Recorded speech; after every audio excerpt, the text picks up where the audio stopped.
Grandes gestas españolas. Con María Fidalgo Casares.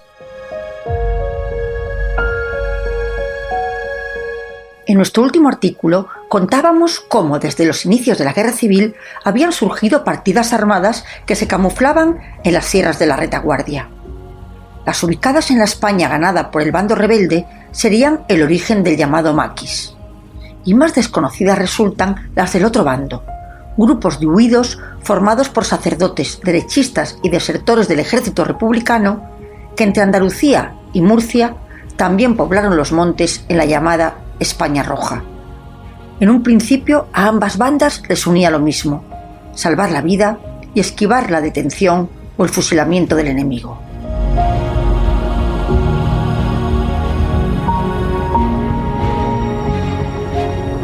Con el fin de la guerra, el destino de los miembros de las bandas de maquis fue dispar. Fueron detenidos, se exiliaron o permanecieron en las montañas. Pero para ellas, el año 1944 sería crucial, con la invasión del Valle de Arán, de la que ya hablamos, y que sería el único ataque de cierta envergadura que sufriría la España de Franco. Resultó un fracaso, pero pese a la estrepitosa derrota, la URSS de Stalin no se resignaba a dar la guerra por perdida y decidió intensificar la actuación de las partidas que serían reconvertidas en guerrillas contra el gobierno de Franco. Aumentó su apoyo, sufragando sus actividades y armándolas desde la frontera de Francia. Y con la dirección de Santiago Carrillo introdujo cuadros y efectivos para tratar de concentrar a los núcleos dispersos en las distintas estribaciones montañosas peninsulares y unirlos en agrupaciones con estructuras y nomenclatura de carácter militar repartidas por todo el país.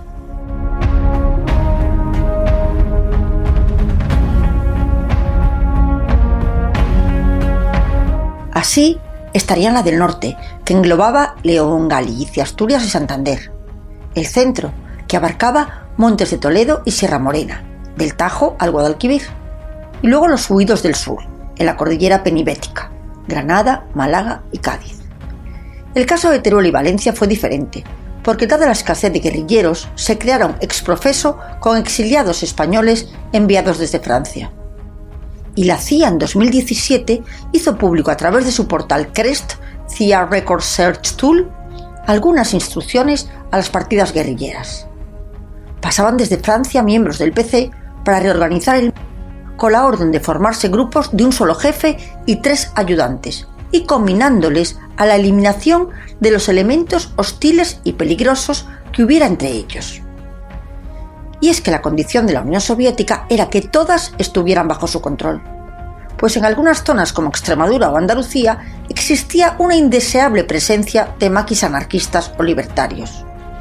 Y como también narramos, ante eso se recurrió a su asesinato, como dice la documentación, a la eliminación física. Nada menos que 300 fueron ejecutados o delatados a las autoridades. Ya tenían precedentes de lo mismo en la Guerra Civil.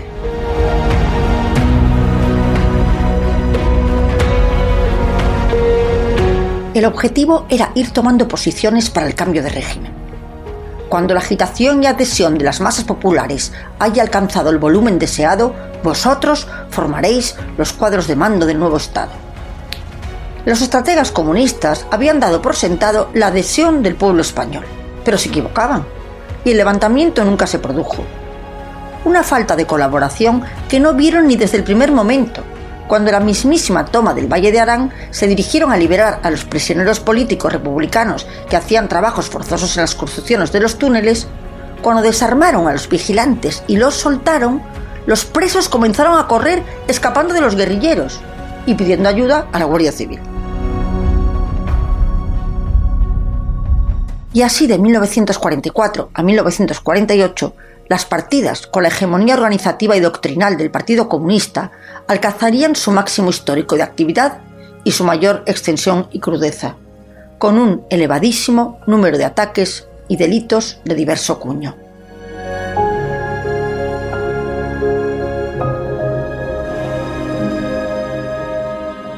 Al recibir ayuda del exterior, armamento, dinero, ropa, transmisores, Los miembros del maquis, que se habían casi resignado a padecer el resto de su vida escondidos como alimañas, se crecieron, amparados por la ayuda soviética, y batieron sus fuerzas contra los agentes del orden.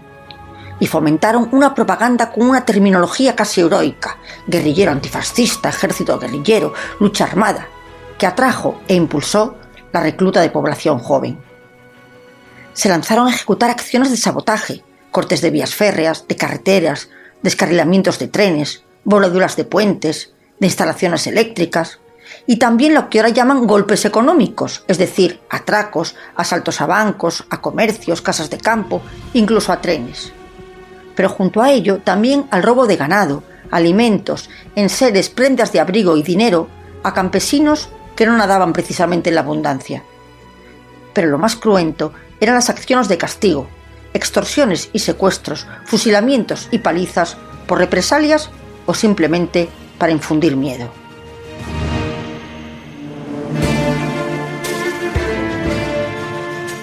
No les templaba el pulso para la matanza de curas, alcaldes, jueces de paz, antiguos enemigos o simplemente ejecutar derechistas para dejar constancia de que estaban ahí.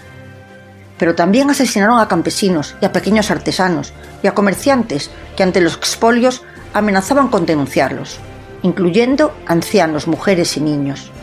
Y todo ello con el uso de la propaganda, con la exhibición de pancartas, banderas y pasquines que daban visibilidad a su lucha.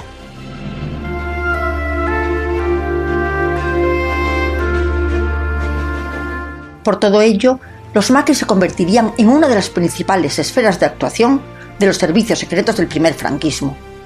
Y se impuso un bloqueo informativo para no dar difusión a sus acciones y no alterar la atmósfera de seguridad que había implantado el nuevo régimen.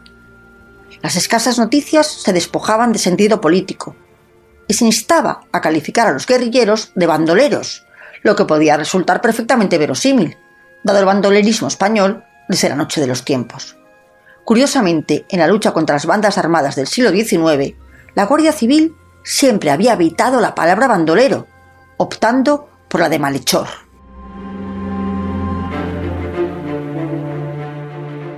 Existieron también puntuales guerrillas urbanas en Valencia, Bilbao, Granada y León, pero sus ejes operativos fueron Madrid y Barcelona. En Madrid se les conoció como cazadores de la ciudad, y lideradas por comunistas como José Vitini o Cristino García, realizaron atracos en bancos, detonaron bombas en embajadas y asesinaron a falangistas. Y también asesinaron a anarquistas, como comentamos, o comunistas renegados. Y el más sonado de sus atentados fue el de la subdelegación de Falange en el barrio madrileño de Cuatro Caminos, que originó, según Trapiello, una manifestación de 300.000 personas, pero no de apoyo a los maquis, sino de adhesión al régimen franquista.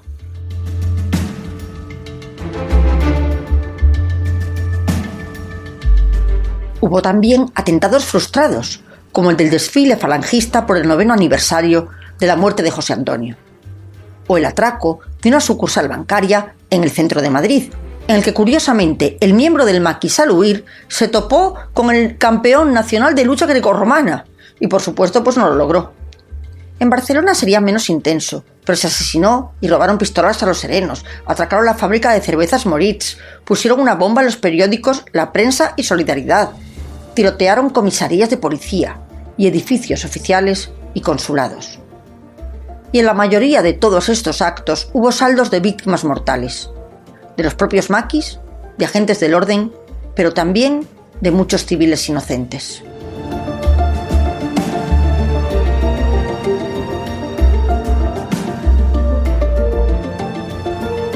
La Brigada Político-Social de la Policía se ocupó de desactivar estos grupos urbanos, pero sería en el medio rural y en las sierras montañosas donde la espiral de violencia sería exponencial.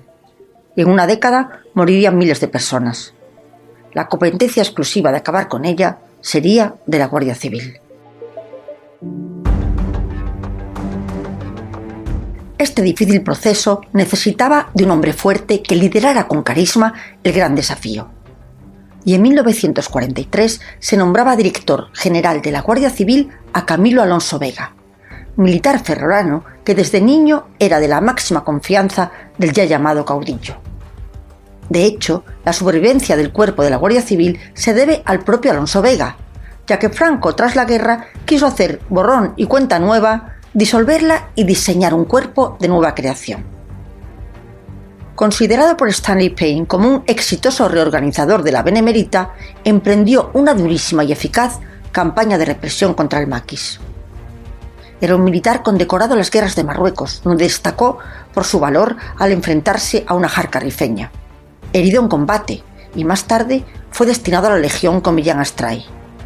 Y durante la Guerra Civil comandó la 4ª División de Navarra, con actuaciones de relieve en la campaña del norte y en las batallas de Teruel, Alfambra y el Ebro.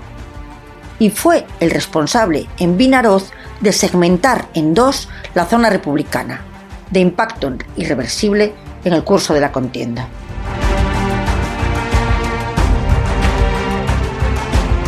Camilo Alonso Vega tomó la dirección de la lucha contra el maquis, como dicen los jóvenes de hoy, como si no hubiera un mañana, aplicando inteligencia, cierta intransigencia con el cumplimiento de las normas y un gran empuje. Y a la vez que a sus espaldas se le llamaba, en vez de Camilo, Camulo, por ser terco como una mula, por sus actos se le daba el épico sobrenombre del General de Hierro. Bajo su mando, las comandancias provinciales reforzaron las plantillas, con destacamentos en las zonas de mayor actividad o en las de paso, y se las dotó de un armamento más adecuado. También se aumentó la coordinación conjunto a las partidas que cruzaban las fronteras provinciales. Y entre las medidas que tomó fue un estricto filtro de selección de los aspirantes, tanto en el reclutamiento como en la asignación de puestos directivos. Siempre se basó en criterios de afinidad y confianza personal para nombrar a los mandos de las provincias más afectadas. Potenció una férrea disciplina, creando una especie de guardia civiles soldados, tan necesarios para este objetivo, y apostó por la eficacia de los comandantes más destacados que eran desplazados de una provincia a otra si tenían éxito. El caso paradigmático fue el del gallego Eulogio Limia, que en 1937 luchó contra los fusidos en Galicia. En el 45 fue trasladado a Toledo, en el 47 a Ciudad Real, y 2 años después en Granada sería demoledor con la resistencia guerrillera. Y acabaría con la eliminación de los últimos maquis españoles ya en los años 50.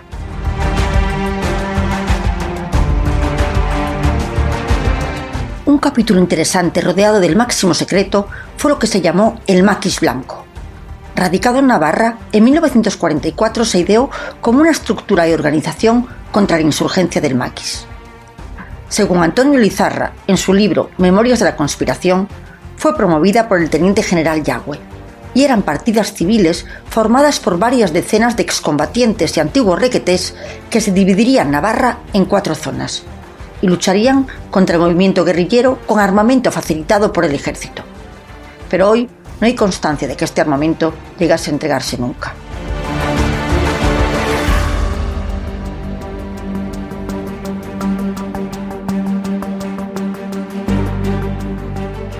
Las publicaciones que exaltan a las guerrillas suelen hablar de lo duro de sus vidas, pero nunca de la situación de los guardias civiles. Tanto por lo rígido de la disciplina como por las penalidades del servicio, vivían jornadas extenuantes y las muertes constantes ocasionadas por los maquis. Según Jorge Hervás, la mortalidad de los guardias se duplicó con respecto a épocas anteriores, y de entre 125 individuos por año hasta los 257 entre 1943 y 1952. Y todo por un salario de 14 pesetas diarias.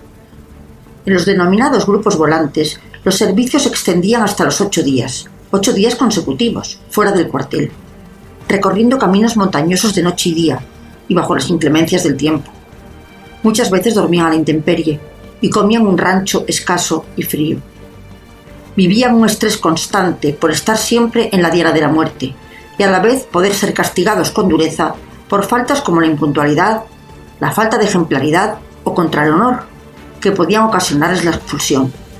Incluso hay un caso de condenados a muerte por haberse dejado robar el armamento y los uniformes, por los graves efectos colaterales que pudieran haber desencadenado. Y es que los uniformes eran especialmente valorados y útiles para los maquis, al igual que los de otras unidades militares, ya que con las vestimentas sacerdotales eran una de sus técnicas de camuflaje, como solía practicar el fuxido Faucellas.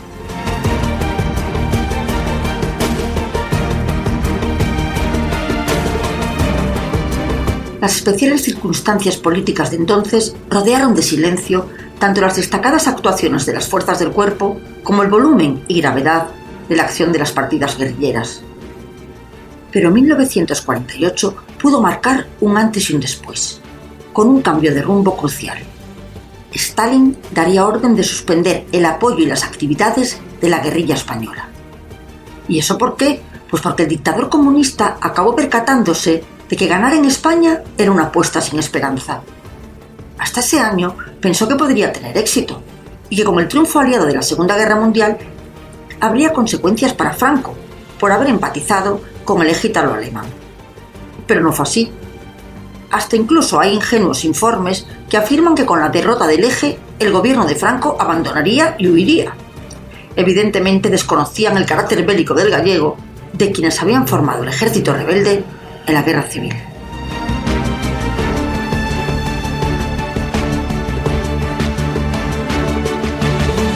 ¿Y cómo afectó el abandono soviético a las partidas guerrilleras? ¿Contaron entonces los luchadores por la libertad con la colaboración de enlaces en la población civil? ¿O por el contrario, como malhechores, desataron repugnancia por sus crímenes y actos de pillaje? ¿Varió la estrategia de los efectivos de la Guardia Civil?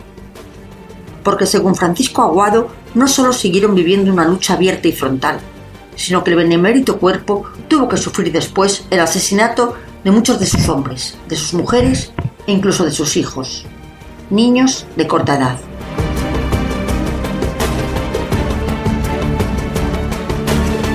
Están al alcance de todos decenas de estudios locales que siguen apareciendo al albur de las culturas autonómicas, en los que se exalta la lucha política del maquis, obviando o justificando acciones puramente criminales. Pero en el próximo artículo hablaremos de sus actos violentos y de la exitosa y peligrosa estrategia de infiltrados y de las contrapartidas con la que estos hombres de contricornio de charol acabarían en una década con el terror en nuestros montes.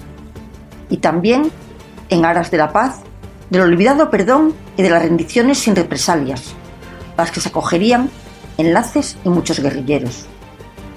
Pero sobre todo, nos centraremos en el formidable testimonio que daría la Guardia Civil, demostrando un heroísmo muy pocas veces superado en nuestra historia de España.